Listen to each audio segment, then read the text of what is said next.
Assalamu alaikum students. So far we discussed about the metals and their properties, physical properties. Now let's move to non-metals. Now what are non-metals? So non-metals are the substances which are electronegative in nature, just the opposite of metals. Here they don't have tendency to lose electrons, rather they want to gain electrons. So whenever it's metals, you can say that metals believe in giving, so they release electrons. While as non-metals, they are the takers. They want to take electrons, so they will gain electrons. So example of non-metals are carbon, sulfur, iodine, oxygen, hydrogen, etc. If you see, most of the non-metals will are either solids or gases. However, these there are exceptions to non-metals which are liquid. For example, bromine. It's one such non-metal which is liquid. So in non-metals, what happens? Inside the atom, you know there are number of electrons and the number of protons, and the number of electrons and protons are equal. Now non-metals want to get additional electron. So see here, say it's an atom and I am having 4 protons and 4 electrons. Say the blue dots are the protons and the gray dots are the electrons. So I am having 4 protons and 4 electrons. Now what happens when an electron comes in? Therefore the overall the substance becomes electronegative in nature, because at first there are equal number of charges. It means atom is neutral, but whenever an electron enters, there would be more negatively charged particles. Now since it has taken an additional electron, so it has got additional negative charge. So obviously overall charge would become negative. So that is why they are electronegative in nature. So these are non-metals. Now the question comes that why do we study non-metals? Where do we use them? Now again, the uses of non-metals are also huge. We actually cannot survive without them. If you think of non-metals, mainly gases like oxygen and carbon dioxide, so you see that living organisms survive due to the presence of oxygen and carbon dioxide. And oxygen and carbon dioxide, these are all non-metals. Carbon dioxide is an oxide made of carbon and oxygen, and carbon and oxygen both are non-metals. So look at plants. Plants take in carbon dioxide during photosynthesis and they give out oxygen. Now, without these two gases, plants cannot survive. And this oxygen is again taken up by the animals, including we human beings. And we take up oxygen and we give out carbon dioxide. So, these non metals help us to survive. Not only that, if you look at the rockets, how do they work?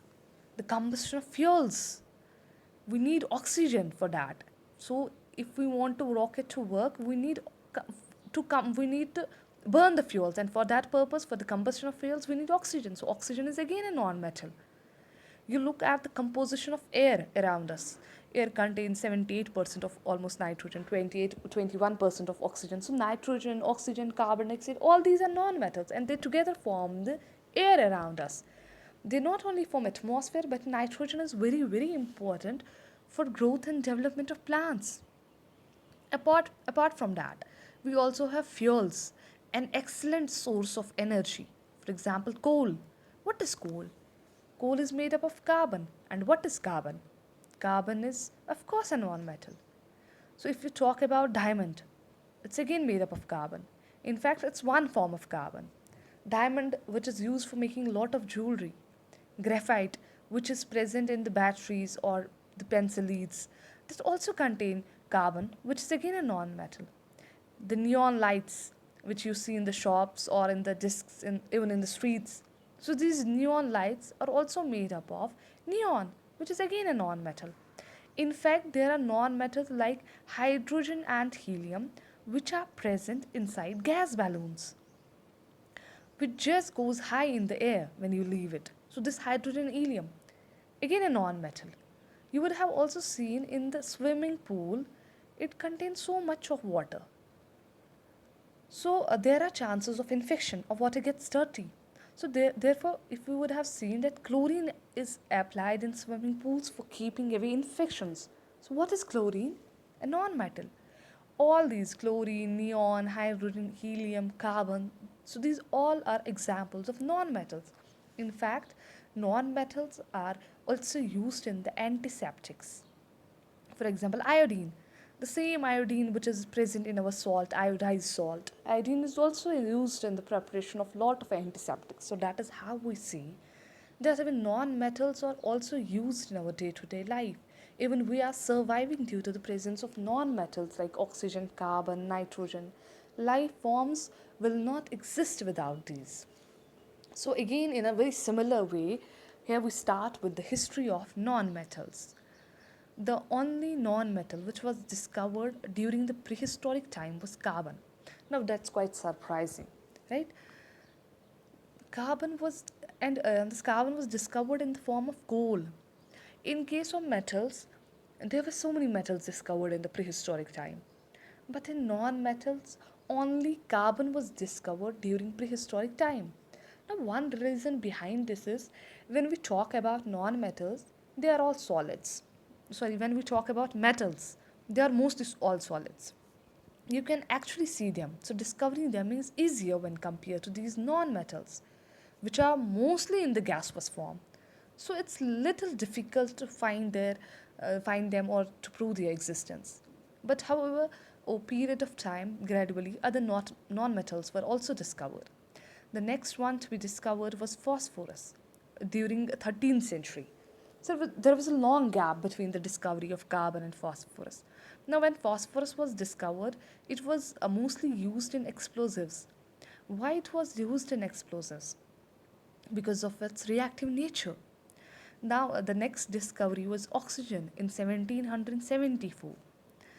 You see, oxygen is something which is so much important, and it was discovered very recently because 1774 is not long ago. So, it was discovered quite recently. Then, gradually, all other non-metals were discovered like nitrogen, chlorine, sulfur, hydrogen, and so on. And that is how the non-metals were gradually discovered. Another interesting thing, if you compare metals with non-metals, it's that if you look at the number of metals, they are more when compared to the number of non-metals. So in non-metals, you have comparatively lesser number of elements. So in the quantity, number of metals and non-metals, metals win. But when you look at the amount of metal or amount of non-metals which are found on Earth, then of course non-metals win because the quantity of non-metals is definitely more on the Earth. And this was about the non-metals. Thank you.